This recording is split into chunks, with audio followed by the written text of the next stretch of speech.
जय हिंद साथ। आज 1 सितंबर है और जानते हैं 1 सितंबर का इतिहास। 1 सितंबर 1939 को जर्मनी ने पोलैंड पर आक्रमण कर दिया था, जिसके कारण यूरोप में द्वितीय विश्व युद्ध की शुरुआत हुई। इस आक्रमण के जवाब में यूनाइटेड किंगडम और फ्रांस ने 3 सितंबर को जर्मनी के खिलाफ युद्ध की घोषणा कर दी। इस घटना को द्वितीय विश्व युद्ध की शुरुआत माना जाता है, जो मानव इतिहास का सबसे विनाशकारी संघर्ष था। 1 सितंबर 1939 को एडोल्फ हिटलर के नेतृत्व में जर्मनी ने पोलैंड पर आक्रमण किया। हिटलर लेबेनराum, जिसे रहने की जगह कहा जाता है, बनाने के लिए पूर्वी क्षेत्रों पर शासन करने के लिए पोलैंड पर आक्रमण करना चाहता था। ब्रिटेन और फ्रांस ने इस पर प्रतिक्रिया देते हुए जर्मनी के खिलाफ युद्ध की घोषणा की।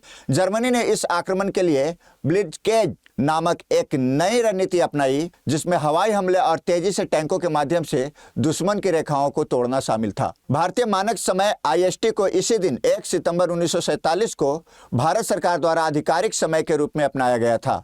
इस निर्णय ने ब्रिटिश राज के तहत पहले अपनाया गया स्थानीय समय प्रणाली को समाप्त कर दिया और पूरे देश के लिए एक एकीकृत और आधिकारिक समय क्षेत्र की स्थापना की।